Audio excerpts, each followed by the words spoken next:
मैं सबसे पहले आपको एक वचन जो मेरे दिल के बहुत निकट है, परमेश्वर का वचन संहिता 136:1 में कहा गया कि यहोवा का धन्यवाद करो क्योंकि वो भला है और उसकी करुणा सदा की है। हम एक ऐसे परमेश्वर का धन्यवाद करने के लिए इकट्ठा हुए हैं जिसकी करुणा जो है, उसका राज्य जो है वो सदा के लिए है। तो कुछ दिनों का, कुछ महीने का नहीं, लेकिन सदा के लिए है। साथ ही मैं आपको इस तरह के छोटे कार्यक्रमों की एक भूमिका बताना चाहता हूं। कई बार हम सोचते हैं कि बड़ा क्रूसेड हो और उसमें हजारों लाखों लोगों को बुलाया जाए, लेकिन मैं आपको बताना चाहता हूं कि इतिहास गवाह है कि छोटी छोटी आराधनाओं के ऐसे झुंडों से बड़े बड़े परमेश्वर के काम हुए, बड़े बड़े काम हुए। और वचन कहता है कि ये छोटे झुंड तू मत डर, क्योंकि यहोवा को भाया कि वो तुझे भाग दे। मैंने स्वयं परमेश्वर का वचन बर्थडे में सुना। मैं आपको आज से 35 साल पुरानी बात बता रहा हूं। उस समय इतने अच्छे प्रबंध, इतने अच्छे माइक सिस्टम नहीं हुआ करते थे, इस तरीके का मंच नहीं होता था, लाइट पंडाल नहीं होते थे। लोग घरों में, आंगनों में और छतों के ऊपर छोटी छोटी सभाएं करते थे। 15-20 लोग इकट्ठा होते थे, 50 लोग इकट्ठा होते थे, और वहां पर कोई परमेश्वर का दास दूर से आता था, शायद साइकिल से या बस से, और वो प्रचार करते थे। और आज तक मुझे याद है कि उन्हीं सभाओं से मेरा जीवन बदला है। किसी एक बड़े क्रूसेड से नहीं, लेकिन छत के किसी कोने में बैठकर या गली में कहीं बैठकर मैंने सुसमाचार सुना, और आज मैं आपके सामने। इसलिए मैं आपको इंकरेज करना चाहता हूं कि जब भी आपको इस तरह की छोटी सभाओं का निमंत्रण मिले, जरूर जाइए, क्योंकि निश्चित ऐसी छोटी छोटी सभाएं आप ही के लिए रखी गई है।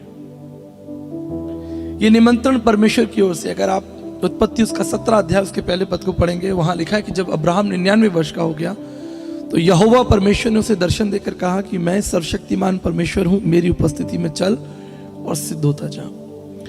ये निमंत्रण हमें किसी परिवार, समाज, संगठन की ओर से नहीं मिलता। ये निमंत्रण जो है, जो वेलकम जो है, इनविटेशन जो है, ये यहोवा परमेश्वर की ओर से आपको दिया गया है। और विशेष रूप से मैं जवानों को, जो यहाँ बैठे हैं, बच्चे बैठे हैं, मुझे आज तक वो समय याद आता है जब हम अपने माता पिता के साथ इस तरह की छोटी सभाओं में जाते थे। कई बार हम इसलिए जाते थे कि वहाँ खाना होगा। हम पूछते थे, खाना है वहाँ पर, लंच है वहाँ पर, डिनर है वहाँ पर। तो माता पिता कहते थे, शांत रहो, हम प्रभु का वचन सुनने जा रहे हैं, खाना मिले ना मिले वचन मिलेगा। लेकिन बच्चे थे। लेकिन मैं आपको यकीन दिलाना चाहता हूँ, ऐसी छोटी छोटी सभाओं में जब माता पिता अपने बच्चों को अपने साथ लेकर आते हैं, परमेश्वर के बड़े बड़े दास इसी भीड़ से निकलते हैं। इसी झुंड में से परमेश्वर के बड़े बड़े दास निकलते हैं। इसलिए जब भी आपको मौका मिले, इस तरह का निमंत्रण मिले, ना आप खुद आए, लेकिन अपने परिवार और अपने बच्चों को भी लाने की कोशिश करें, क्योंकि जरूर परमेश्वर बात करेगा। मैं एक बार फिर से इस परिवार का धन्यवाद करना चाहता हूं। और बाइबल कहते हैं कि अवसर को बहुमूल्य समझो। आप चाहते तो आप दोनों पति पत्नी कहीं चले जाते घूमने के लिए और अपना 25th मैरिज एनिवर्सरी कहीं आपस में मना लेते, कहीं घूम घाम के, लेकिन आपने कलीसिया को दावत दिया, अपने पड़ोसियों को, अपने रिश्तेदारों को, अपने आस पड़ोस के लोगों को दावत दी, और अपने मन को और अपने भंडार को उनके लिए खोला, ताकि उन तक भी परमेश्वर की बरकत पहुंच सके। इतिहास गवाह है कि परमेश्वर ने एक परिवार को अपनी महिमा के लिए चुना है। इतिहास गवाह है कि परमेश्वर ने एक धर्मी व्यक्ति के द्वारा पूरे के पूरे देश का उद्धार कराया, पूरे के पूरे राज्य का उद्धार कराया। यही बात मैं अपने प्रिय भाई से कह रहा था कि ये सभा आपने नहीं रखी है, ये सभा परमेश्वर ने आपके द्वारा रखवाई है। न जाने किसका उद्धार, किसके जीवन की बातें यहाँ छिपी हैं, और जो वो यहाँ से लेकर जाएंगे, निश्चित परमेश्वर आपको ब्लेस करेंगे। मैं परमेश्वर के वचन में आपको थोड़ा आगे ले जाना चाहता हूँ, समय को ध्यान में रखते हुए। उत्पत्ति की पुस्तक उसके 2 अध्याय उसकी 18 पद में लिखा है, तो यहोवा परमेश्वर ने कहा कि आदम का अकेला रहना अच्छा नहीं, मैं उसके लिए सहायक बनाऊंगा। यहां पर एक बहुत महत्वपूर्ण बात लिखी है। लिखा है कि आदम का अकेला रहना अच्छा नहीं है। ये बात सिर्फ विवाह के लिए नहीं है कि परमेश्वर उसके लिए एक सहायक बनाने जा रहा है या परमेश्वर उसके लिए एक परिवार बनाएगा, लेकिन यहां एक गंभीर बात छिपी है। वो ये है कि अच्छा और बुरा केवल परमेश्वर जानता है। हमारे लिए क्या अच्छा है, ये परमेश्वर से बेहतर कोई नहीं जानता। और जब परमेश्वर का वचन इस बात की घोषणा करता है कि परमेश्वर कहता है कि आदम का अकेला रहना अच्छा नहीं है, ये परमेश्वर की महान योजना और उसके प्रेम को दर्शाता है। उसे मालूम है कि आपके लिए सही क्या है। आपको कहाँ होना चाहिए, आपके साथ कौन लोग होने चाहिए और आपके जीवन में कौन कौन सी घटनाएं घटेंगी जो आपके लिए और आपके द्वारा जो और समाज के लिए और पूरे देश के लिए होंगी। इसलिए जब आप परमेश्वर के पास आते हैं तो बड़ी विनम्रता के साथ, बड़ी सरलता के साथ इस चीज को जांचिए और परखिए कि परमेश्वर आपसे क्या बात करना चाहता है, क्योंकि वो जानता है कि आपके लिए क्या अच्छा है। मैं आपको एक सच्ची कहानी बताता हूं। कई वर्षों पहले मैं एक उबर कैब में था, गाजियाबाद से दिल्ली एयरपोर्ट जा रहा था। रात लगभग 2-2:30 बजे वो मेरी कैब थी, क्योंकि अगले दिन मेरी फ्लाइट थी यूएस के लिए मॉर्निंग में। तो जो व्यक्ति उबर लेकर आए, टैक्सी लेकर आए, वो एक बुजुर्ग व्यक्ति थे, बहुत बुजुर्ग व्यक्ति थे। और जब मैंने उन्हें देखा तो मैं हैरान हो गया, क्योंकि उन्होंने जो चश्मा लगाया रखा था, उनका एक चश्मा जो था वो टूटा हुआ था। अर्थात एक चश्मे का जो उनका आईना था वो ठीक था, दूसरा चश्मा क्रैक था। और उनके हाथ पैर भी हिल रहे थे, वो काफी कमजोर लग रहे थे और उनकी उम्र भी काफी थी। और मुझे बड़ी हैरानी हुई, क्योंकि मैं एक पासवान भी हूं, तो एक मसीही जो हृदय होता है, चिंता का या दर्शन से भरा हुआ हृदय। फिर मैंने उनसे बातचीत करना शुरू किया। मैंने कहा, आप इतनी उम्र में वाहन चला रहे हैं रात के समय में, और आपका चश्मा टूटा हुआ है और आप बहुत थके हुए और बहुत कमजोर लग रहे हैं, आपके हाथ तक हिल रहे हैं, आप चला पाएंगे? मेरा इतना बोलना हुआ और उन्होंने अपनी गाड़ी साइड में लगाई और अपना रुमाल निकाला और रोने लगे। और मैं बड़ा हैरान हो गया। मैंने कहा, माफ कीजिए अगर मैंने आपको दुख दिया, मेरी इच्छा ये नहीं थी कि मैं आपको तकलीफ दूं, लेकिन फिर भी मैं जानना चाहता हूं कि अगर आपके लिए कोई कष्ट है, आपके जीवन में कोई तकलीफ है, तो मैं आपके लिए प्रार्थना करूंगा। और फिर उन्होंने मुझे अपनी कहानी बताई, हमने यात्रा शुरू की और मार्ग में उन्होंने अपने जीवन की कहानी मुझे बताई। उनकी उम्र लगभग 82 वर्ष 82 ईयर्स थी।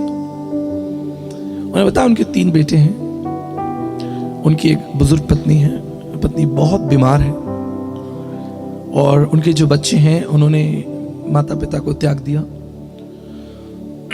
और इस बुजुर्ग की हालत में, जब उनकी उम्र इतनी ज़्यादा है, उनके पास खाने कमाने के लिए कोई साधन नहीं है, कोई पर्याप्त चीज़ें नहीं है, इसलिए वो ये कैब चलाते हैं। और ये कैब भी किसी व्यक्ति की है, उनकी अपनी कैब नहीं है। और उनके पास इतना भी अधिक धन नहीं है कि अपना वो चश्मा ठीक करा पाए। गाड़ी चलने लगी, हम एयरपोर्ट के पास पहुंचे, मैंने उनके लिए दुआ की। और जब मैं आगे बढ़ने लगा, परमेश्वर का आत्मा मुझसे बात करने लगा। और फिर परमेश्वर ने मुझे परिवार के बारे में एक दर्शन दिया कि परिवार जो है वो परमेश्वर की दृष्टि में कितना महत्वपूर्ण है। और परिवार का मतलब केवल पति पत्नी नहीं, लेकिन परिवार का मतलब आपका कुटुंब है, जिसमें आपके बच्चे, आपके बूढ़े माता पिता, आपका भाई, आपकी पत्नी, अगर आपकी पत्नी है उसका भी भाई, आपका भाई है उसकी भी पत्नी, उनके भी बच्चे। इट्स ऑल अबाउट कुटुंब, पूरा परिवार है।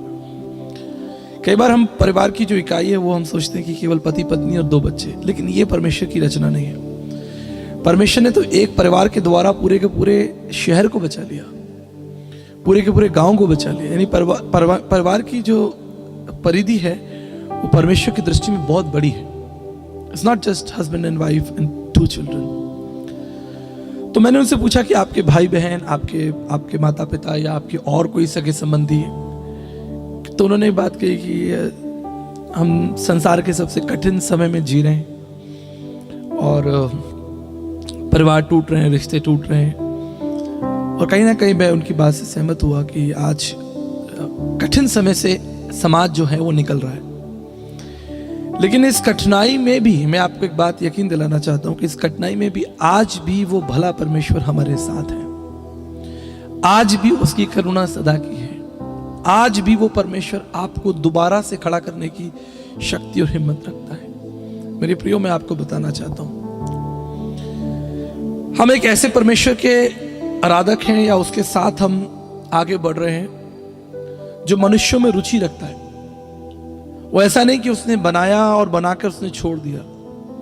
मुझे याद है जब परमेश्वर ने मुझे बेटी दी, मेरी बेटी जिसकी उम्र इस समय 16 साल है, आर्निका बड़ी बेटी है, जो छोटी बेटी उसकी, जब उसका जन्म हॉस्पिटल में हुआ, हम उसे हॉस्पिटल में छोड़कर नहीं आ गए कि ठीक है चलो बच्चा हो गया, अब इसको हम छोड़कर अपने घर चले, हमने देख लिया बाय बाय।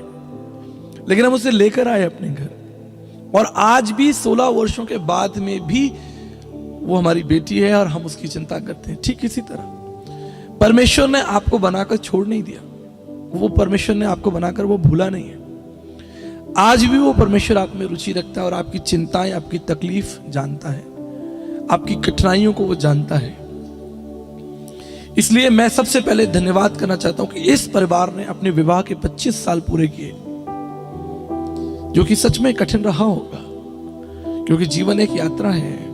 हर मोड़ पर आपको एक कठिनाई का सामना करना पड़ा, लेकिन हम धन्यवाद करते हैं कि आपके जीवन की इस यात्रा में परमेश्वर ने आपको संभाला और आपने उसको धन्यवाद दिया और आप उसके साथ चले और आप यहां तक पहुंचे। और बाइबल कहती है कि मैं धर्मी को आशीष दूंगा और उसकी संतानों को भी आशीष दूंगा। उसकी आशीषें सिर्फ आपके लिए नहीं है। अगर आप धर्मी हैं, परमेश्वर का भय मानते हैं, तो याद रखिएगा, आप सिर्फ अपने लिए आशीष नहीं बटोर रहे, लेकिन आप आने वाली पीढ़ियों के लिए भी आशीष का दरवाजा खोल रहे हैं।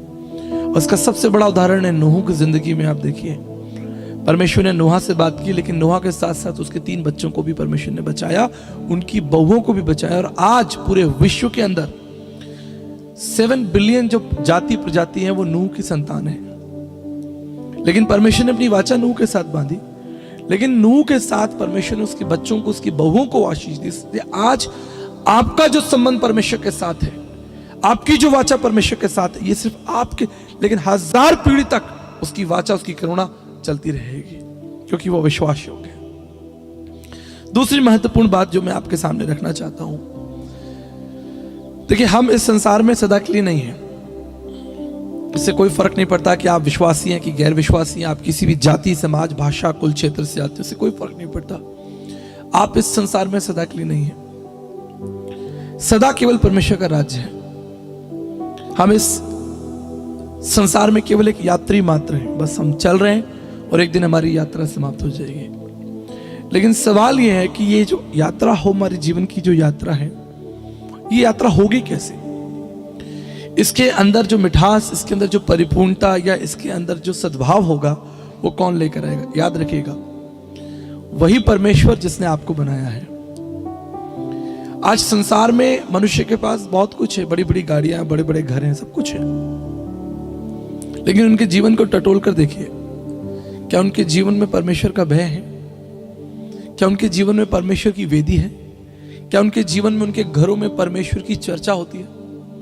क्या उनके परिवारों में परमेश्वर को महिमा और आदर दी जाती है?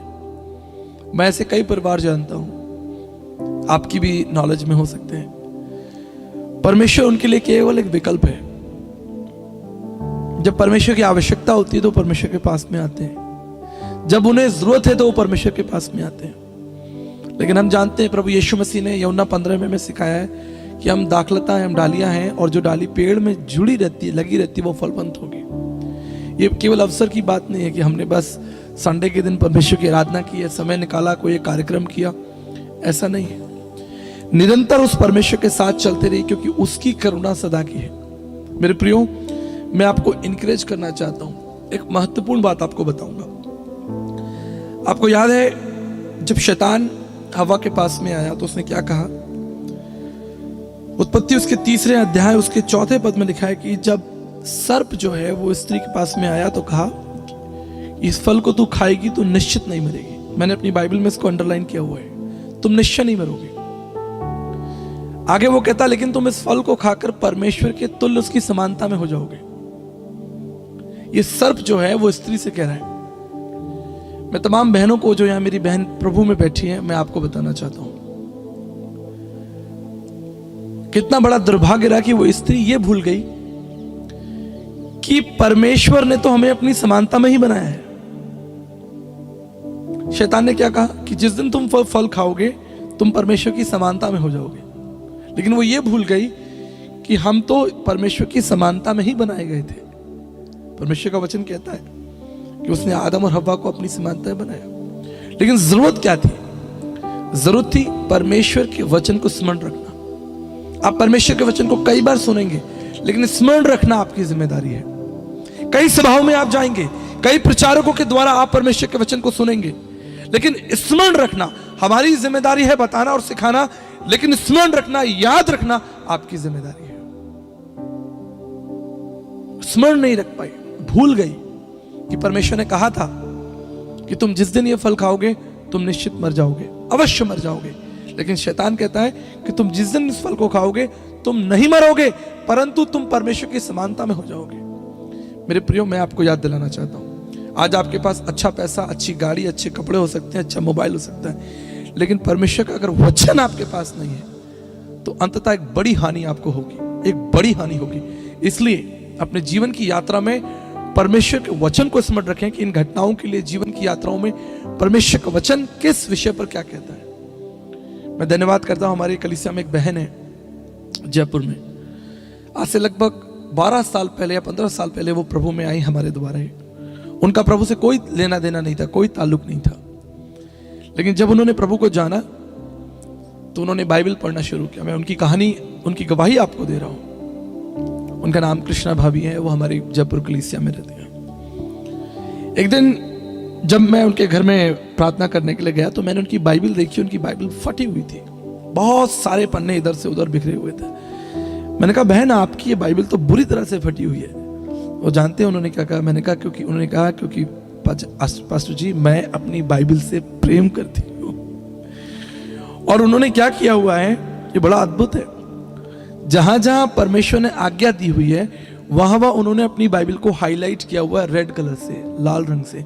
और जहां जहां परमेश्वर ने प्रतिज्ञाएं दी हैं उन्होंने परमेश्वर की प्रतिज्ञा को ग्रीन किया हुआ है। मुझे बड़ा अद्भुत लगा।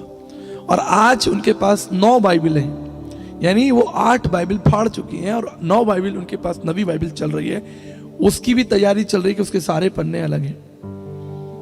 और वो प्रार्थना करती है, सुबह उठती है, परमेश्वर के वचन को स्मरण रखती है, कलीसिया में छोटे छोटे बच्चों को परमेश्वर का वचन देती है। मैं ये बहनों से बात कर रहा हूं, अभी फिर मैं पुरुषों से भी बात करूंगा। वचन को याद करना, स्मरण रखना आपकी जिम्मेदारी है, क्योंकि जब आप परिपक्व होंगे, मजबूत होंगे, आप अपने बच्चों को परमेश्वर का वचन दे पाएंगे। कई बार हम चिंता करते हैं, हम अपने बच्चों को अच्छा भोजन देते हैं, अच्छे कपड़े देते हैं, किस स्कूल में एडमिशन कराता है, लेकिन याद रखिएगा आप एक माँ हैं और ये सबसे बड़ी जिम्मेदारी आपकी है कि आप अपने बच्चों को परमेश्वर का वचन दीजिए। परमेश्वर आपसे इस बात का लेखा जोखा लेगा। परमेश्वर आपसे कहेगा कि मैंने आपको संतानें दी थी, आपको बच्चे दिए थे, आपने उनके संग क्या किया। This is very very important. इसलिए याद रखिएगा कि परमेश्वर का वचन ना केवल आपको सुनना है लेकिन आपको स्मरण रखना है, ताकि आप परमेश्वर के मार्ग पर, उस यात्रा पर आगे चलते जाएं। दूसरी महत्वपूर्ण बात जो मेरे हृदय के बहुत निकट है, 1 कुरिन्थियों 9:24 में लिखा है, क्या तुम नहीं जानते कि दौड़ में सब दौड़ते हैं लेकिन इनाम एक व्यक्ति पाता है। इससे तुम ऐसे दौड़ो कि तुमको इनाम मिले। मैं आपको एक बात बताकर उत्साहित करना चाहता हूं। लगभग 100 देशों की मैंने यात्राएं की है, पूरा विश्व घूम लिया, लेकिन मैं बड़े विश्वास और धन्यवाद के साथ कहना चाहता हूं कि आज पूरे विश्व के अंदर अगर सबसे अधिक प्रेम करने वाली कौम या परमेश्वर की महिमा और आदर करने वाले लोग जिनके पास परमेश्वर के लिए समय है, वो हिंदुस्तान के लोग हैं। ये बहुत बड़ी बात मैं आपको बता रहा हूं। विदेशों के अंदर चर्च में पास्टर्स को केवल 20 मिनट मिलते हैं, 25 मिनट मिलते हैं प्रचार करने के लिए, और अगर मैं यहां पर अगर 1.5 घंटा भी प्रचार करूंगा तो भी आप सुनेंगे। 2 घंटा ही प्रचार करूंगा तो शायद आप बड़ी रुचि से सुनेंगे। लेकिन विदेशों के अंदर, इंग्लैंड के अंदर, अमेरिका के अंदर केवल 20 मिनट का प्रचार करने का जो है वो पास्टर को सलाह दी जाती है कि केवल 20 मिनट, 21 मिनट नहीं हो जाना चाहिए। आज परमेश्वर ने आपको और मुझे मौका दिया है कि हम अधिक से अधिक परमेश्वर के वचन को सुने, ग्रहण करें और उस इनाम को जो परमेश्वर आपको देना चाहता है उसको आप प्राप्त करें। एक समय था जब हिंदुस्तान के अंदर बाहर से परमेश्वर के दास आते थे, लेकिन आज मैं धन्यवाद करता हूं, आज हमारे पास्टर सलीम खान जी इंग्लैंड जाते हैं और वहां जाकर प्रभु का प्रचार करके आते हैं। हालेलुया। प्रभु ने हमारे हिंदुस्तान की कलीसियाओं का सम्मान बढ़ाया है।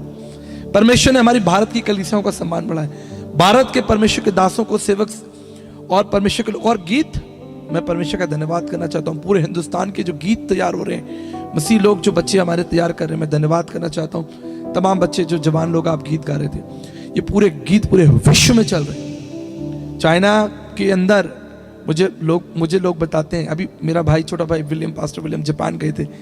जापान के अंदर लोग मसीह गीतों को, हमारे गीतों को सुन रहे हैं, और जापानियों ने हिंदी गीत सीखकर अपने चर्च में खड़े होकर हिंदी गीत गाया। उसकी वीडियो मेरे पास पड़ी हुई है। परमेश्वर हमारे देश में अद्भुत काम कर रहे हैं। भारत देश के अंदर अद्भुत काम करे। लेकिन ये अद्भुत काम होगा कैसे? एक विश्वास योग्य जन चाहिए, एक विश्वास योग्य परिवार चाहिए। एक विश्वास योग्य व्यक्ति जब आपके शहर में, आपकी गली में आ जाता है, बड़ा काम होता है। मैं आपको बताना चाहता हूं, आज से 20 साल पहले जब मैं राजस्थान पहुंचा था, हमारे राजस्थान के अंदर स्थानीय कलीसियां नहीं थी, लोग परमेश्वर को नहीं जानते थे। मैं चौराहों पर, सड़कों पर, बाजारों में परमेश्वर का वचन बांटता था, पर्चे बांटता था, शॉपिंग मॉल के बाहर खड़े होकर बांटता था, मॉल्स के बाहर खड़े होकर फिल्म लोग देख कर निकलते थे, फिल्म देख के निकलते थे, और मैं आप उनसे कहता, आपने फिल्म देख ली कि हाँ देख ली, कैसी लगी? कि बहुत अच्छी लगी, ठीक है, ये पर्चा आपके लिए लेके जाइए, निश्चित परमेश्वर आपको आशीष देगा। अब जानते हैं, मैं परमेश्वर का धन्यवाद करता हूं, नूह के लिए एक बहुत सुंदर बात लिखी हुई है। नूह के लिए लिखा है कि वो एक धर्मी व्यक्ति था और अपने समय के लोगों में खरा था। आज मसीह कलीसियाओं को, मसीह विशेष रूप से आप जब इस वचन को सुन रहे हैं, ये आपके और मेरे लिए है। परमेश्वर का वचन कहता है उत्पत्ति 6 अध्याय 9 पद में कि नूह जो था वो धर्मी और विश्वासयोग्य था और अपने समय के लोगों में खरा था। आज अगर हमारे समाज में एक व्यक्ति धर्मी हो, एक व्यक्ति खरा हो, उसके द्वारा परमेश्वर बड़े काम करने की शक्ति रखता है। और एक चीज हमेशा याद रखिएगा, परमेश्वर ने हमेशा अपने काम के लिए लोगों को चुना है। वो नाव बना सकता था, जिसने दुनिया को बनाया उसे नाव बनाने में क्या जोर आ रहा है? मुझे बताइए, कोई जोर नहीं आ रहा है। उसने कहा आकाश और पृथ्वी के तारेगण बन गए, उसने कहा पृथ्वी बन गई। पृथ्वी की नॉर्थ पोल से लेकर साउथ पोल तक की दूरी 13,000 किलोमीटर है। 13,000 किलोमीटर की पृथ्वी को उसने मुंह से बोलकर बना दिया। 13 लाख गुना बड़ा जो सूर्य हमारी पृथ्वी से, वो परमेश्वर ने बोलकर बना दिया। उसके लिए कोई बड़ी बात नहीं थी कि वो 300 हाथ लंबा एक जहाज आपसे बनवाए। वो बोलता और बन जाता, वो कहता और ऐसे हजारों जहाज बन जाते। लेकिन उसने एक धर्मी व्यक्ति को अपनी महिमा के लिए, अपने काम के लिए चुना कि एक बड़ी गवाही हो, एक बड़ी गवाही हो। और उस धर्मी व्यक्ति ने 120 साल तक, ना केवल उसने लेकिन उसके पूरे परिवार ने, मैं विश्वास करता हूं, जिक्र बाइबल में ऐसा नहीं आता, लेकिन इतिहास की बाइबलों में, इतिहास की किताबों में ऐसा आता है कि उसका परिवार भी उसके साथ था। और इसलिए परमेश्वर ने नूह के साथ उसकी पत्नी, आपकी पत्नी और बच्चों को और उनकी बहुओं को परमेश्वर ने जीवन का अवसर दिया। देखिए मेरी बात ध्यान से सुनिएगा, आप पूरा संदेश भूल जाएंगे लेकिन ये बात नहीं कभी भूलेंगे। पूरी पृथ्वी से परमेश्वर ने जनजाति को हटा दिया, सारी जनजाति खत्म हो गई, पूरी पृथ्वी पर कोई प्राणी नहीं बचा। लेकिन ये 8 लोग बचे, केवल ये 8 लोग बचे, क्योंकि इनके ऊपर परमेश्वर की करुणा थी। और ध्यान देने बात यह है कि इन 8 लोगों के द्वारा परमेश्वर ने दुनिया को दोबारा जीने का मौका दिया, दोबारा अवसर दिया, इन 8 लोगों के द्वारा। और मैं धन्यवाद करना चाहता हूं नूह के जीवन के लिए। मैं उसके जीवन से बहुत प्रभावित हूं। 120 साल तक वो परमेश्वर की आज्ञा मानता रहा।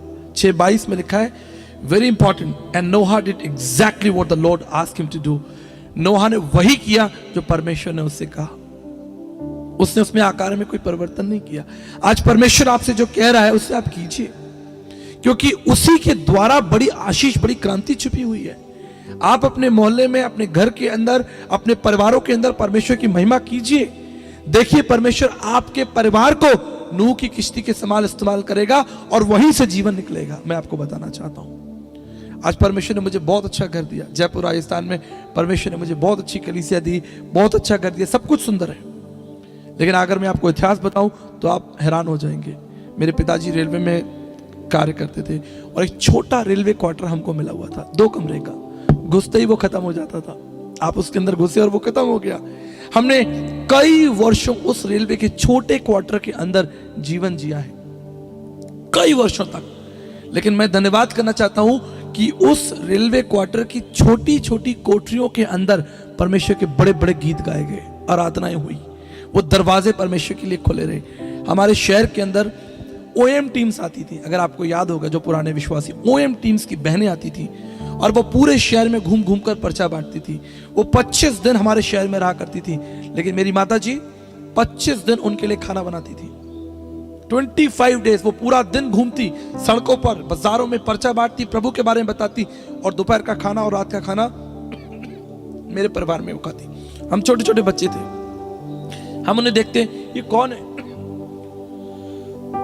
और मैं आपको बताना चाहता हूं, वो अच्छे परिवारों से थी। कोई डॉक्टर था, कोई नर्स थी, कोई टीचर थी। वो साधारण लोग नहीं थे, लेकिन वो अपना काम छोड़कर 25 दिन के लिए, 28 दिन के लिए अलग अलग शहरों में जाते और पर्चा बांटते। और मैं आपको बताना चाहता हूँ, वो बहनें जो साधारण थी, उनका परिश्रम कभी व्यर्थ नहीं गया। उसी शहर के अंदर से, आगरा शहर के अंदर से परमेश्वर ने बहुत से सेवकों को खड़ा किया और उसका एक प्रतिफल मैं भी हूं। आपका प्रतिफल, जो कुछ आप प्रभु के लिए करेंगे, वो कभी नष्ट नहीं होगा। मैं अपने प्रिय भाई को बता रहा था कि अगर आपकी तनख्वाह 50,000 है, 1 लाख है, इससे परमेश्वर को कोई फायदा नहीं। आप 50,000 की तनख्वाह घर लेकर आएंगे, आप उसे किराया देंगे, बिजली पानी देंगे, बच्चों की स्कूल की फीस देंगे, ट्यूशन कराएंगे, आप गाड़ी खरीदेंगे, इससे परमेश्वर को क्या लाभ? सोच के देखिए, आपकी योजनाओं से परमेश्वर को क्या लाभ? What actually you did for the God? आपने परमेश्वर की महिमा के लिए क्या किया? लेकिन जो कुछ परिश्रम आप परमेश्वर की महिमा के लिए करेंगे, वो सदा के लिए आपके लिए बना रहेगा। और यही आपका सबसे बड़ा इनाम है। परमेश्वर ने आपको मशहूर होने के लिए नहीं बुलाया, एक दिन सारा जग आपको जाने। आपको मालूम है, कई ऐसे सेवक हुए, मैं धन्यवाद करता हूं हाथ उठाकर परमेश्वर का, कि आज यूट्यूब है, टेलीविजन है। मैंने 9 साल टेलीविजन पर प्रचार किया, पूरे हिंदुस्तान ने देखा, ना केवल भारत में लेकिन विश्व के कई बड़े टेलीविजन पर रहा। लेकिन मैं उन सेवकों का धन्यवाद करता हूं जिन्हें कभी टेलीविजन पर आने का मौका नहीं मिला, जिनके पास अच्छे साधन, अच्छे वाहन नहीं थे, संसार उन्हें जानता नहीं, शायद उनकी फोटो किसी अखबार में भी नहीं छपी होगी, कोई उन्हें नहीं जानता होगा, उनकी कब्रें आज भी हैं, लेकिन मसीह में उनका परिश्रम व्यर्थ नहीं होगा। मसीह में उनका परिश्रम व्यर्थ नहीं होगा।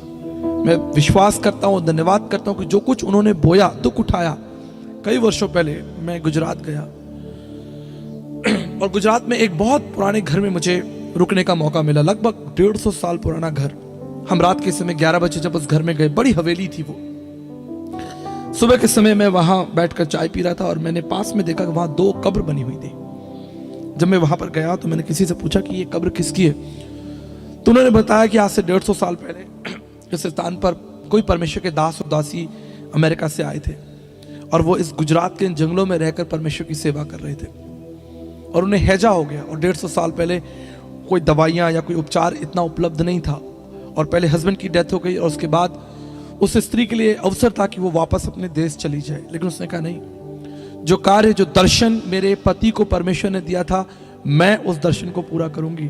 और उसने उसके बाद 15 साल तक उस गांव में रहकर सुसमाचार की सेवा की, गरीबों की सेवा की, मेडिकल मिशनरी वो थी। उसके बाद जब उसकी डेथ हो गई, उसकी कब्र भी वहां पर बनाई गई।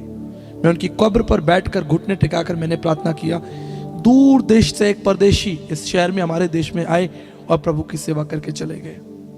एक बड़ा प्रतिफल स्वर्ग में उन्हें मिलेगा।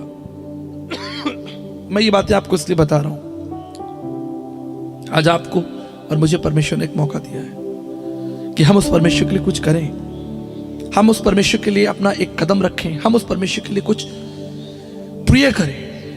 मैं इस परमेश्वर का धन्यवाद करता हूं। आपको लगता होगा कि एक बस अच्छी सी हम पार्टी रखेंगे, प्रोग्राम रखेंगे, लेकिन परमेश्वर ने तो आपसे बड़ा काम करा लिया। शायद आपने इसकी कल्पना भी नहीं की होगी, लेकिन परमेश्वर आपके द्वारा एक बड़ा काम कर रहे हैं। ये आवाज जहां तक जा रही है, जितने लोग सुन रहे हैं, परमेश्वर उनसे बात कर रहे हैं। God is speaking to you. मैं आपको बताना चाहता हूं, एक बार मैं एक बहुत छोटी सभा में था जिसमें केवल 9 लोग बैठे थे और परमेश्वर के एक दास प्रचार कर रहे थे। मुझे आज तक वो दिन याद है और मैंने परमेश्वर के दास से एक सवाल पूछा। मैंने उनसे पूछा कि क्या वास्तव में प्रभु यीशु मसीह जिंदा हुए? उस समय मेरी उम्र केवल 7 साल थी। मुझे आज तक वो शाम याद है। और उन्होंने अपना सरमन खत्म किया और सरमन खत्म करने के बाद उन्होंने मुझसे कहा कि तुम मेरे साथ डिनर करोगे? अब डिनर कौन नहीं करना चाहेगा? मैंने कहा जरूर, मैं आपके संग डिनर करूंगा। और मुझे वो अपनी टेबल के पास ले गए। उन्होंने मुझे अपने साथ बैठाया और कहा, सुनो, आज आपने जो सवाल पूछा है, एक दिन इसी सवाल के द्वारा परमेश्वर आपसे बड़ी महिमा लेगा। और उन्होंने मेरे साथ अगले 2 घंटे बातचीत की। मैं अपने घर आया, सोचता रहा प्रभु यीशु मसीह के पुनरुत्थान के बारे में, कि इतिहास में, मानव जाति के इतिहास में एक व्यक्ति जिंदा हुआ, मरकर जिंदा हुआ, उसका नाम यीशु मसीह है। मेरे प्रियो, मैं आपको ये बात इसलिए बता रहा हूँ, आज मैं एक कंप्यूटर साइंस इंजीनियर हूँ। मैंने एस्ट्रोफिजिक्स, कॉस्मोलॉजी स्टडी किया हुआ है। मैं विज्ञान का स्टूडेंट रहा, आगरा यूनिवर्सिटी का टॉपर रहा। लेकिन आज मैं इस मंच पर बैठा हूँ और आपके सामने बैठकर बात कर रहा हूँ कि मेरे जीवन का सबसे बड़ा प्रश्न ही यही था कि क्या कोई व्यक्ति मृत्यु में से जी उठ सकता है? और मैंने अपना जीवन यीशु मसीह को दे दिया, अध्ययन किया, बाइबल कॉलेज गया, कैंपस क्रिस्ट फॉर क्राइस्ट बड़ी संस्था में मैं डायरेक्टर रहा, दुनिया की 100 देशों में यात्रा की। सिर्फ एक प्रश्न कि क्या यीशु मसीह जिंदा है, इस प्रश्न के साथ मैंने अपनी यात्रा को शुरू किया। हो सकता है कि आज यहाँ जवान बच्चे बैठे हो, छोटा सा ये पंडाल लगा है, छोटी सी एक सभा है, सभा का मूल स्तंभ क्या है? Marriage anniversary. शायद हम मैरिज एनिवर्सरी पर इतनी बात नहीं कर रहे, शायद हम परिवार के बारे में इतनी बात नहीं कर रहे हैं कि विवाह, जनरली ऐसा होता है मैरिज एनिवर्सरी पर हम विवाह का संदेश दे देते हैं, लेकिन मैं आपको दर्शन का संदेश देना चाहता हूं कि परमेश्वर आपके विवाह के द्वारा, आपके परिवार के द्वारा एक बड़ी क्रांति लाना चाहता है। परमेश्वर सिर्फ ये नहीं चाहता कि आप बड़े आराम से एक घर में रहें जहां अच्छा एसी लगा हो, अच्छे सोफे हो, बढ़िया बेड हो और आप परमेश्वर का धन्यवाद करें, लेकिन मैं आपको बताना चाहता हूं कि परमेश्वर आपके द्वारा एक बड़ा काम करना चाहता है। इसी भीड़ में से आपको नहीं मालूम कि परमेश्वर इस बच्चे को चुन ले। मुझे याद है पिछले दिनों में राजस्थान के सीकर में एक बड़ी सभा कर रहा था और एक बच्ची वहां पर खड़ी हुई थी, प्रार्थना चल रही थी, सभी लोगों की गर्दनें झुकी हुई थी, सभी लोग नीचे देख रहे थे, लेकिन उस पूरी भीड़ के अंदर जब मैं प्रार्थना कर रहा था, केवल एक बच्ची थी जिसके दोनों हाथ स्वर्ग की तरफ थे और परमेश्वर ने मुझसे कहा कि मैंने इस बच्ची को अपनी महिमा के लिए चुना है। मैंने तुरंत उस लड़की को मंच पर बुलाया, मैंने कहा इस बच्ची को आगे भेजो। मैंने कहा परमेश्वर आपके द्वारा एक बड़ा काम लेगा। आप बर्तन मांजने के लिए नहीं हो, आप झाड़ू पोछा करने के लिए नहीं हो, आप परमेश्वर की बड़ी बुलाहट के लिए हो। उसी मंच पर मैंने उसका अभिषेक किया, उसके लिए प्रार्थना की, उसके माँ बाप घुटने पर आए। मेरे प्रियो मैं बताना चाहता हूँ, वो भी एक मैरिज एनिवर्सरी थी, एक बुजुर्ग कपल जिन्होंने अपनी शादी के 60 साल पूरे किए थे, मुझे वहां पर निमंत्रण दिया गया था। वहां परमेश्वर ने एक बच्ची को चुना। इस छोटी सभा से परमेश्वर निश्चित किसी एक व्यक्ति को चुनना चाहता है और उसके द्वारा बड़ा काम करना चाहता है, लेकिन शर्त क्या है? शर्त यह है कि आप उसकी विधियों को जानें। अगर आप एजरा की पुस्तक पढ़ेंगे, मैं बहुत तेजी से आपसे बात करना चाहता हूं समय का ध्यान रखते हुए, अगर आप एजरा की पुस्तक पढ़ेंगे, उसकी जो भूमिका है, उसके ऊपर जो हेडलाइन लिखी होती है, वहां एक बात लिखी है। मैं पिछले 24 साल से बाइबल पढ़ रहा हूं और पढ़ा रहा हूं, कई बार मैंने वो एजरा की पुस्तक पढ़ी है, लेकिन उस दिन मैं रेलवे स्टेशन, सॉरी माफ कीजिएगा, एयरपोर्ट पर बैठा हुआ था और चाय पी रहा था और एजरा की पुस्तक खुली हुई थी और वहां लिखा हुआ है कि एजरा परमेश्वर की व्यवस्था का कुशल ज्ञाता था।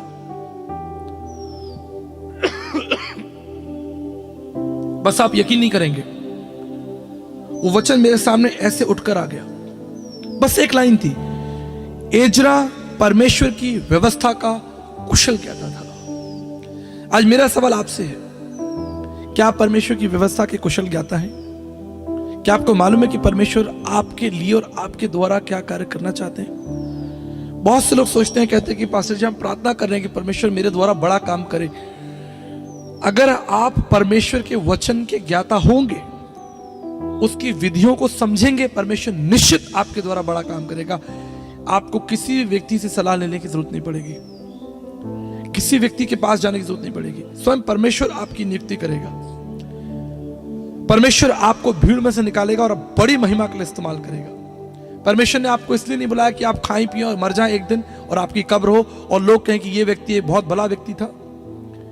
ये परमेश्वर की योजना नहीं है। परमेश्वर की योजना है कि आपके जीवन के द्वारा, आपके परिवार के द्वारा परमेश्वर एक बड़ी क्रांति को लेकर आए, बड़ी क्रांति को लेकर आए। उसने अब्राहम के द्वारा, उसके परिवार के द्वारा एक बड़ी क्रांति को खड़ा किया। हम जानते हैं यह आसान नहीं था, आसान नहीं था, लेकिन अब्राहम परमेश्वर पर विश्वास करता था। पहली बार आराधना जो शब्द है, वर्शिप जो शब्द है, वो कब आया? जब अब्राहम अपने बेटे को कुर्बानी देने के लिए ले गया। उसने अपने सेवकों से कहा तुम यहीं खड़े रहो, मैं और मेरा बेटा जाकर परमेश्वर को दंडवत करके वापस आते हैं। That is his faith. उसे मालूम था कि मेरा बेटा जो परमेश्वर ने मुझे दिया है, इसे कुछ नहीं होगा, क्योंकि वो परमेश्वर की व्यवस्था का ज्ञाता था। आज मसीह समाज को जो सबसे महत्वपूर्ण विषय है, आपको बाइबल पढ़कर परमेश्वर के वचन के ज्ञाता होना है। इसलिए पौलुस कहता है तुम अभी तक दूध पी रहे हो, तुम्हें तो अन्न खाने वाला हो जाना चाहिए था। मैं जवानों से बात कर रहा हूं, छोटे बच्चों से बात कर रहा हूं। मैं आपसे पूछना चाहता हूं, यीशु मसीह की सेवा कब शुरू हुई? आप कहेंगे 30 साल? नहीं, जब वो 12 साल का था। जब वो 12 साल का था, वो अपने पिता के कार्य पर लगा हुआ था। वो तो मंदिर के अंदर गया और वहां उपदेशकों से बात कर रहा था। यहोवा परमेश्वर की व्यवस्था, परमेश्वर के राज्य के बारे में बात कर रहा था। 12 साल का बच्चा, just 12 year old, a boy is talking about the kingdom of God. परमेश्वर के राज्य की भेद की बातों को बता रहा है। ये कितना अद्भुत है। मैं आपसे बात कर रहा हूं, जवानों से बात कर रहा हूं, बच्चों से बात कर रहा हूं। मेरे प्रियो, आपको परमेश्वर ने एक बड़ी सेवा के लिए नियुक्त किया है, एक बड़े काम के लिए नियुक्त किया है। आपके परिवार को परमेश्वर ने संसार के परिवारों से निकालकर एक बड़ी सेवा के लिए नियुक्त किया। लेकिन आपको करना क्या है? आपको परमेश्वर की व्यवस्था का ज्ञाता होना है। नehemiah के समान आपको दर्शन पकड़ना है। पौलुस के समान आपको सब बातों पर धैर्य रखकर उसकी आराधना करनी है। मैं आपको एक बात बताना चाहता हूं, विवाह आसान नहीं है, यह सबसे कठिन विषय है, लेकिन यह सरल हो सकता है अगर परमेश्वर आपके साथ हो। प्रभु ने कहा कि पहले तुम यरूशलेम में गवाही दो, यानी आपके परिवार में। लेकिन एक बात हमें याद रखनी होगी जब हम परिवार के बारे में बात कर रहे हैं। एक महत्वपूर्ण प्रश्न मैं आपके सामने रखना चाहता हूं। अय्यूब उसके 2 अध्याय 9 पद में लिखा है कि अय्यूब की पत्नी ने अय्यूब से एक प्रश्न पूछा। क्या प्रश्न था? क्या तू अब भी खराई पर चलेगा? परमेश्वर की निंदा कर और चाहे तो मर जा। यह सवाल अगर संसार पूछता अय्यूब से तो शायद इतनी तकलीफ नहीं होती। अगर यह सवाल संसार के लोग अय्यूब से पूछते तो इतनी तकलीफ नहीं होती। लेकिन यह सवाल उसकी पत्नी ने पूछा, क्या तू अब भी खराई पर बना रहेगा? जितनी बहनें जरा ध्यान से सुन लीजिए। जब परमेश्वर ने संसार को बनाया तो परमेश्वर ने संसार को आदम को ध्यान में रखते हुए बनाया। आदम को ध्यान में रखते हुए बनाया। परमेश्वर ने आदम को अपनी सेवा के लिए, अपनी महिमा के लिए बुलाया है। और ये बात मैं परमेश्वर की बेटियों से कर रहा हूं, क्योंकि साधारण लोग इन सिद्धांतों को कभी नहीं समझेंगे। सड़क पे चलता हुआ आदमी इस बात को नहीं समझेगा। आज फेमिनिज्म है, फेमिनिज्म समझते हैं, अधिकार की लड़ाई है। हम महिलाएं भी पुरुषों के साथ बराबर कंधे से कंधा मिलाकर हैं। हम इस बात का स्वागत करते हैं, इस विषय का स्वागत करते हैं, लेकिन फिर भी सावधान हो जाइए। बाइबल कहती है कि परमेश्वर ने आदम को परिवार का मुखिया ठहराया। स्त्री परिवार की मुखिया नहीं है। ये मैं उन लोगों से बात कर रहा हूं जो लोग बाइबल पढ़ते हैं, परमेश्वर को जानते हैं, उस परमेश्वर को जिसने संसार को बनाया है। इसलिए आपके लिए जरूरी है कि आप सदैव अपने पति का आदर करें, और ना केवल पति का आदर करें लेकिन उसके परिवार का आदर करें, जो माता पिता। आज परिवार क्यों टूट रहे हैं? अगर आप सोचें, जरा बैठकर सोचें। एक स्त्री अपने पति से पूछती है, कहती है कि क्या तू अब भी खराई पर बना रहेगा? पुरुष इस प्रश्न को बर्दाश्त नहीं कर सकता। अगर ये प्रश्न पत्नी की ओर से हो, उसके लिए बहुत, सड़क पर चलता हुआ आदमी कहे क्या तू अब भी खराई पे बना रहेगा? अरे छोड़ परमेश्वर को, क्या दिया तुझे परमेश्वर ने? लेकिन यही सवाल अगर स्त्री पुरुष से पूछ ले, बहुत अनर्थ हो जाएगा। मैं आपको बताना चाहता हूं, जितने भी दुख अय्यूब ने झेले होंगे, उसका खेत खलियान नष्ट हो गया, उसका धन नष्ट हो गया, उसके नौकर चाकर, उसके पशु, उसके बच्चे, अथाह दर्द उसने सहा, अथाह दर्द। उसका अपना शरीर जो है वो कितना डैमेज हो गया, उसके शरीर के ऊपर कितने घाव हो गए, कितनी तकलीफ और वेदना उसको थी। लेकिन मैं आपको यकीन से कह सकता हूं, सारी तकलीफें एक तरफ और ये सवाल एक तरफ, जब उसकी पत्नी ने कहा होगा क्या तू अब भी खराई पे बना रहेगा, उस समय अय्यूब को कितना दर्द हुआ होगा। इसे जितनी भी मेरी बहनें बैठी हैं, याद रखिएगा,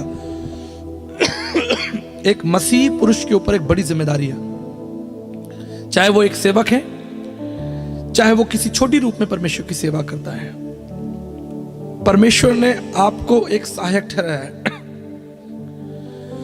और परमेश्वर ने आपको वो शक्ति दी है जिसके द्वारा आप परिवार की शांति को बनाए रख सकते हैं। आप चाहे तो परिवार को तोड़ सकते हैं, आप चाहे तो परिवार को नष्ट कर सकते हैं। लेकिन अगर आप परमेश्वर के विषय का ज्ञान रखेंगे, if you have the knowledge of the word of God, आप जानेंगे कि परमेश्वर ने आपका पद और आपकी योजनाएं क्या रखी और आपके द्वारा परमेश्वर क्या काम करना चाहता है। ठीक इसी तरह पुरुषों के लिए भी जरूरी है कि वो अपनी पत्नी का आदर करें और उसकी चिंता करें, और उसकी सब जरूरतें, जो भी उसकी जरूरतें हैं, उसको पूरा करें, उससे प्रेम करें, उसे कोमल पात्र जाने। और सबसे बड़ा आदर अगर आप अपनी पत्नी को दे सकते हैं, याद रखिएगा, घर के अंदर नहीं, जब आप समाज में उसे साथ लेकर चलते हैं, that is the biggest honour for a woman. एक महिला के लिए सबसे बड़ा आदर है कि उसका पति समाज के सामने अपनी पत्नी का आदर करे, उसे स्वीकार करे, माने, अपने साथ बैठाए और सब यात्राओं में और जीवन की सब बातों में उसे साथ लेकर चले। ये एक स्त्री के लिए सबसे बड़ा आदर की बात है। इस समाज के सामने, परिवार के सामने उसका आदर किया जाए। इसलिए पुरुषों को ये सलाह है कि आप अपनी पत्नी के साथ जब यात्रा करते हैं या कहीं जाते हैं, सदैव उनके साथ रहें। उनके साथ एक जीवन की अच्छी यात्रा, ऐसा नहीं कि आप उन्हें छोड़कर आ गए, बस घूम रहे हैं, अपने जीवन में इधर उधर भटक रहे हैं, जो काम आपको करना है आप फोन नहीं उठा रहे हैं, बात नहीं कर रहे हैं, सभा के अंदर आप उन्हें कहीं लेके नहीं जा रहे, उनका कोई मान सम्मान नहीं है। ऐसा नहीं हो सकता। परमेश्वर ने आपको आज्ञा दी है कि आप उसे कोमल पात्र जाने, उससे प्रेम करें और उसका आदर करें। और उसका आप आदर ऐसे ही कर सकते हैं। सबसे बेस्ट है कि आप अपनी पत्नी को समाज के अंदर हक दिलाएं, समाज के सामने कहें, उस चीज को माने कि मेरी पत्नी है और 18 साल 20 साल 25 साल से मैं इसके साथ हूं। That is the biggest honour for a woman. और उसके बाद बच्चे, परिवार। मैं देख सकता हूं यहां पर छोटे छोटे बच्चे हैं। मैं आपको एक बात बताना चाहता हूं, मैं हमेशा अपने माता पिता के प्रति आज्ञाकारी और वफादार रहा। मैंने अपने जीवन में कोई ऐसा काम नहीं किया जिसमें मैंने अपने माता पिता की राय ना ली हो। मैंने हमेशा अपनी जिंदगी के सारे निर्णय अपने माता पिता के साथ बैठकर, हो सकता है कि कई बातों में वो मुझसे अधिक पढ़े लिखे ना हो या मुझसे ज्यादा उनका अनुभव ना हो। मेरे पिताजी तो एक रेलवे की जॉब करते थे, आज तक दुनिया में कहीं बाहर नहीं निकले, किसी देश की यात्रा नहीं की, लेकिन आज भी मैं अपने पिता के साथ बैठकर अपने जीवन की सब बातों को साझा करता हूं। और यही चीज मैं बच्चों को समझाना चाहता हूं कि आपके जीवन में बहुत ऐसे मोड़ आएंगे। मैं खास तौर पर बेटियों से बात करना चाहता हूं। पिछले दिनों में एक शहर में था, एक पासवान थे। जब मैं उनसे मिला, उन्होंने कहा कि पास्टर जी मैं आपको अपनी एक गवाही देना चाहता हूं। मैंने कहा बताइए। उन्होंने एक गवाही दी जिससे मेरा हृदय बहुत टूट गया। मैंने परमेश्वर से कहा, प्रभु इस गवाही ने मुझे अंदर तक झंझोड़ कर रख दिया। आप जानते हैं उन्होंने मुझे क्या बताया? उनकी बेटी थी जिसकी उम्र 19 साल थी, वो कॉलेज जाती थी और पढ़ाई में बहुत होशियार थी। She was a brilliant student, उसके अच्छे नंबर आते, वो आराधना करती, वर्शिप करती, चर्च के अंदर वर्शिप करती, लेकिन एक दिन अचानक उसने सुसाइड कर लिया। दिन के समय में उनके घर में कार्यक्रम था, शाम को उसके बड़े भाई की यात्रा थी, ट्रेन पकड़कर उसको कहीं जाना था, आई थिंक कोयम्बटूर जाना था, और लगभग 2:30-3 बजे के आसपास उस जवान लड़की ने आत्महत्या कर ली। मैंने जब पासवान जी से पूछा कि ऐसा क्यों हुआ, तो उन्होंने एक बात बताई। उन्होंने कहा कि कोई लड़का था जो उसे परेशान करता था, उसको बहुत परेशान करता था, और वो उस परेशानी से बाहर नहीं निकल पाई, और अंततः उसने अपने जीवन का अंत कर लिया। माँ बाप को नहीं बताया, और वो कहते रहे कि काश एक बार वो हमें बता देती, एक बार वो हमसे बात करती, तो शायद हम उसके साथ होते और आज उसके पास वो जीवन होता। मेरे प्रियो, मैं आपको प्रैक्टिकल बात बताना चाहता हूँ, वचन के साथ साथ जीवन के अनुभव आपके सामने बांटना चाहता हूँ। जितने भी बच्चे मेरी आवाज सुन रहे हैं, अपने जीवन की कोई भी संघर्ष की बात हो, कोई भी चुनौती हो, अपने माता पिता से कभी मत छिपाना, कभी मत छिपाना। चाहे ये कोई अनर्थ ही क्यों ना हो, कोई समस्या क्यों ना हो, आपके साथ कुछ भी ऐसा घट रहा हो जिससे आप झेल नहीं सकते, लेकिन अपने पिता के पास जाना, अपने पिता के पास जाना, अपनी माँ के साथ बैठना, बातचीत करना, प्रार्थना करना, निश्चित परमेश्वर आपको इस सब समस्याओं से बाहर निकालेगा। परमेश्वर आपको आशीष देगा। आपका जीवन अनमोल है। मेरे प्रियो, परिवार एक अच्छा खाने पीने से, अच्छा पहनने ओढ़ने से नहीं बनता। परिवार परमेश्वर के मूल्य और आदर्शों से बनता है। परिवार बनता है जब आपके घर के अंदर परमेश्वर को महिमा मिले। जिस घर के अंदर स्त्री सुबह उठकर प्रार्थना नहीं करती, वो घर कभी आशीषित नहीं हो सकता। उस घर की कोई नींव, मजबूत नींव नहीं हो सकती। जब तक बहनें घुटनों पर बैठकर प्रार्थना ना करें अपने पति के लिए, अपने पास, अगर आपके पास पति पास्टर हैं, लीडर हैं, आराधक हैं, या आपकी जिम्मेदारी है कि आप अपने पति के लिए घुटनों पर बैठकर प्रार्थना करें, क्योंकि एक बड़े युद्ध के लिए वो गए हुए हैं, एक बड़े काम के लिए परमेश्वर ने आपको निकाला है। याद रखिएगा मेरी बात, जितना आप परमेश्वर में मजबूत होंगे, आपका परिवार उतना मजबूत होगा। लेकिन अगर एक भी व्यक्ति कमजोर है, वो परिवार हिलेगा, उसकी जड़ें हिलेंगी। एक व्यक्ति कोशिश करेगा परिवार को बचाने के लिए, लेकिन दूसरा व्यक्ति परिवार को टूटने के लिए कभी कोई कोशिश नहीं करेगा। लेकिन मैं धन्यवाद करना चाहता हूं नूह के जीवन के लिए। Come back to the life of Noah. इतना बड़ा प्रोजेक्ट परमेश्वर ने उसको दिया, लेकिन मैं विश्वास करता हूं कि जब वो जहाज बनाता होगा तो उसकी पत्नी जो है उसके लिए भोजन लेकर आती होगी। आपने देखा होगा कई बार किसान लोग मेहनत करते हैं, उनकी पत्नियां जो है खाना लेके, उनके बच्चे जो है खाना लेकर जाते हैं। कितना अद्भुत दृश्य होता है, मैंने देखा है। मैंने एक किसान को देखा, पेड़ के नीचे बैठा हुआ था, इंतजार कर रहा था। हम लोग वहां पर शूटिंग कर रहे थे। थोड़ी देर में मैंने देखा उसकी एक बुजुर्ग स्त्री जो है हाथ में खाना लिए हुए चले आ रही। उस दृश्य को देखते हुए मेरे अंदर एक अजीब सी सकारात्मक भावनाएं डोलने लगी। पैदल भोजन लेकर आ रही है, फिर वो वहां पर बैठे, उन्होंने खाना खाया, प्रभु का धन्यवाद दिया। अद्भुत था। मैं आपको यकीन दिलाना चाहता हूं, जो स्त्री, जो महिला अपने पुरुष का आदर करेगी, अपने पति का आदर करेगी, परमेश्वर का भय मानेगी, उस परिवार के द्वारा परमेश्वर बड़े बड़े काम करेगा। आज हम नोहा को आदर दे रहे हैं, महिमा दे रहे हैं, उसको कह रहे हैं कि उसने इतना बड़ा काम किया, लेकिन ये उसकी बिना पत्नी के संभव नहीं था। It was impossible without the wife of Noah. ये नहीं हो सकता था। अगर वो उससे लड़ती, उससे झगड़ती, तो उसका काम पूरा कभी नहीं होता। इसलिए बड़ी जिम्मेदारी आपके ऊपर है। साथ ही जो भी योग्यताएं परमेश्वर ने आपको दी है, जो भी परमेश्वर ने उपहार आपको दिए हैं, उसके द्वारा आप परमेश्वर को बड़ी महिमा और बड़ा आदर दें। हमेशा अपने घर को अपनी परमेश्वर की महिमा के लिए खोलिए। बहुत से घर ऐसे हैं जो परमेश्वर की महिमा के लिए नहीं खोले जाते। वो सोचते हैं कि हम चले जाएंगे चर्च में जाकर दुआ कर लेंगे, प्रार्थना कर लेंगे, लेकिन जो घर परमेश्वर के लिए नहीं खोला जाता वो कभी आशीषित नहीं होगा। अपने घरों के अंदर आप पासवानों को बुलाइए, अपने अन्न और जल को पासवानों के संग साझा कीजिए, प्रार्थना करवाइए। जो घर परमेश्वर के लिए खुला रहेगा, मैं आपको बताना चाहता हूं, स्वर्ग से आशीष उस घर में होती है। उसके खत्ते भंडार कभी खाली नहीं होंगे। उसके अन्न और जल पर सदैव परमेश्वर की करुणा होगी। जो घर परमेश्वर की महिमा के लिए खोला जाता है। मेरे प्रियो, मैं आपको इनकरेज करना चाहता हूं, आपको बताना चाहता हूं कि परमेश्वर के साथ चलने के लिए आपको उसकी व्यवस्था का ज्ञाता होना पड़ेगा। उसके साथ चलने के लिए आपको उसके सिद्धांतों को समझना पड़ेगा। तब जाकर आप परमेश्वर के एक बड़े कार्य को अपने जीवन में देखेंगे। ये केवल एक ठंडी प्रार्थना, छोटी सी प्रार्थना या एक दो वचन पढ़ लेने से एक बड़ा मजबूत काम परमेश्वर का नहीं हो सकता। आपको मैं यकीन दिलाना चाहता हूं कि 1 घंटा सुबह बाइबल और 1 घंटा शाम को, जब आप सुबह उठें, मैं इसको 40 मिनट कहता हूं, लेकिन अगर आप 1 घंटा कर सकते हैं, दैट्स वंडरफुल। 40 मिनट्स आपको परमेश्वर के सामने आना है। 40 मिनट आपको परमेश्वर के सामने आना चाहिए। इससे पहले आप मनुष्यों का सामना करें। इससे पहले आप मनुष्यों का सामना करें, आपको 40 मिनट पहले परमेश्वर का सामना करना चाहिए, वचन के द्वारा, प्रार्थना के द्वारा। ठीक इसी तरह जब आप सोने जा रहे हैं, आराम करने जा रहे हैं, अपने बिस्तर पर जा रहे हैं, यह आपकी बड़ी जिम्मेदारी है। पति पत्नी के लिए बड़ी जिम्मेदारी है कि हाथ पकड़कर आप परमेश्वर का धन्यवाद कीजिए और सब कमियों और घटियों को परमेश्वर के सामने रखें और धन्यवाद करें कि प्रभु, आपने मुझे घर दिया, जीवन दिया, परिवार दिया और मैं आपकी स्तुति करना चाहता हूँ। मेरे प्रियो, तब आप अपने जीवन में परमेश्वर के बड़े कार्यों को देखेंगे। एक अंतिम बात बताकर आपको इनकरेज करना चाहता हूँ। अब जानते हैं कि हमारा परमेश्वर छोटे छोटे कार्यों के अंदर अपनी बड़ी महिमा प्रकट कर देता है। आप बाइबल पढ़ें, नया नियम पढ़ें, आप एक अद्भुत बात देखेंगे कि यीशु मसीह का जो पहला चमत्कार हुआ वो कहां हुआ? याद है आपको? पहला चमत्कार एक शादी में हुआ, एक विवाह में हुआ। विवाह तब भी जब उत्पत्ति की पुस्तक लिखी गई, आदम और हव्वा को बनाया गया, तब भी परमेश्वर की दृष्टि में पवित्र और प्रथम था।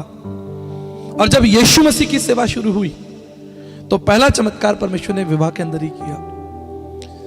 अब हम देखेंगे कि प्रभु यीशु मसीह तो इतने व्यस्त थे, वो बड़े बड़े काम करते, लेकिन विवाह में जाकर बैठे हुए हैं। आप कल्पना करके देखिए, सोच के देखिए कि प्रभु यीशु मसीह विवाह में गए और विवाह में जाके बैठे और खाना पीना चल रहा है, लोग मेहमान वहां पर बैठे, लेकिन यीशु मसीह बैठे, बुलाए गए, निमंत्रण दिया गया। ये अद्भुत है। ये कुछ साधारण मत समझ लीजिएगा, ये अद्भुत है। ये परमेश्वर की योजना का एक हिस्सा है, अमूल्य हिस्सा है कि हमारा प्रभु यीशु मसीह, जिसे पूरी दुनिया प्रभु कहती है, उसने अपनी सेवा का एक बड़ा हिस्सा विवाह के द्वारा शुरू किया। विवाह में गए, बैठे, और वहां क्या था? वहां लिखा है कि घड़ों में जो है पानी प्रभु ने भरवाया, दाखरस खत्म हो गई थी। लेकिन वहां पे एक अद्भुत बात मैं आपको बताना चाहता हूं। वचन कहता है कि प्रभु ने कहा कि इन घड़ों को क्या करो? मुंह up to the brim, fill it up to the brim. क्यों प्रभु ने कहा? प्रभु कहते कि इसे भर दो भाई। तो कोई घड़ा थोड़ा नीचे खाली रह जाता, कोई पूरा भर जाता, कोई आधा रहता, लेकिन प्रभु ने कहा कि इन घड़ों को ऊपर तक, fill it up to the brim. इस बात को समझ लीजिए, जब कोई चीज ऊपर तक भर दी जाएगी, जब ये पानी ऊपर तक है, तो हम इसमें कोई और चीज नहीं मिला सकते। जब ऊपर तक आपके जीवन के अंदर परमेश्वर का वचन होगा, शैतान उसके अंदर कुछ नहीं डाल सकता। We have to fill a life up to the brim. हमें मुंह तक, उस घड़े को मुंह तक परमेश्वर के वचन से भर देना है, तब आपके द्वारा एक बड़ा चमत्कार पूरा जगत देखेगा। आप सोचे कि बस मुझे एक वचन याद है, 2-3 वचन याद कर लिए, एक कमजोर सी प्रार्थना कर ली, ठंडा सा जीवन जी लिया, साल 6 महीने में कभी उपवास रख लिया, क्रिसमस मना लिया, थोड़ा ईस्टर बना लिया और परमेश्वर आपके द्वारा बड़ा काम करेंगे। I don't think so. It's going to be a great work through the Lord. अगर आप परमेश्वर के द्वारा बड़े काम को देखना चाहते हैं तो आपको घड़े को ऊपर तक भरना पड़ेगा। उस बहन के समान आपकी बाइबल चमकनी चाहिए। हालेलुया। आप जानते हैं, मैं हमेशा एक बात कहता हूं, if you highlight the word of God, the God will highlight you. अगर आप परमेश्वर के वचन को चमकाएंगे तो परमेश्वर भी आपको ऊंचा उठाएगा और अपनी सेवा के लिए इस्तेमाल करेगा। विवाह आसान नहीं है। दुनिया के बड़े बड़े दार्शनिकों ने विवाह के ऊपर पुस्तकें लिखी हैं। विवाह के ऊपर दुनिया में सबसे बड़ा टॉपिक रहा है विवाह, परिवार, जिसके ऊपर ना केवल सेकुलर लोगों ने लेकिन क्रिश्चियंस लोगों ने, पास्टर्स, लीडर्स ने पूरे वर्ल्ड के अंदर विवाह के ऊपर अनगिनत किताबें लिखी हुई हैं, परिवार के ऊपर अनगिनत किताबें लिखी हुई हैं। क्योंकि शैतान जानता है कि एक परिवार को गिराकर आप परमेश्वर की बड़ी योजना को गिरा सकते हैं, एक परिवार को तोड़कर। लेकिन धन्य वो परिवार जो यहोवा परमेश्वर का भय मानता है। धन्य वो स्त्री, वो पुरुष जो परमेश्वर के काम को पूरा करती है। यीशु मसीह ने कहा, father I have brought the glory to you by finishing the work you gave me to do. यीशु मसीह के सामने बहुत चुनौतियां थी, लेकिन उसने कहा कि पिता, मैंने तेरा काम पूरा करके तेरी महिमा की है। यह आसान नहीं होगा कि आप प्रभु के साथ चलें, उसका काम करें।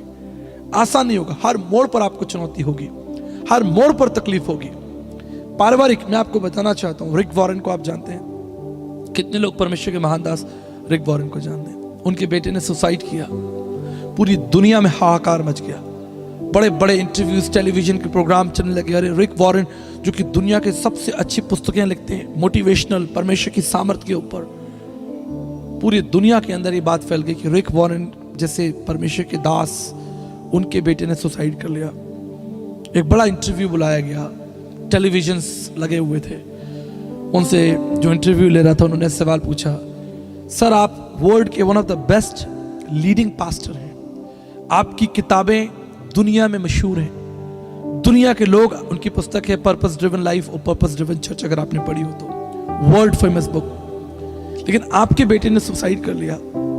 How do you explain it? आप इसे कैसे देखते हैं? आप जानते हैं उन्होंने क्या कहा? उन्होंने कहा, that is his choice, that is his choice. ये उसने चुना।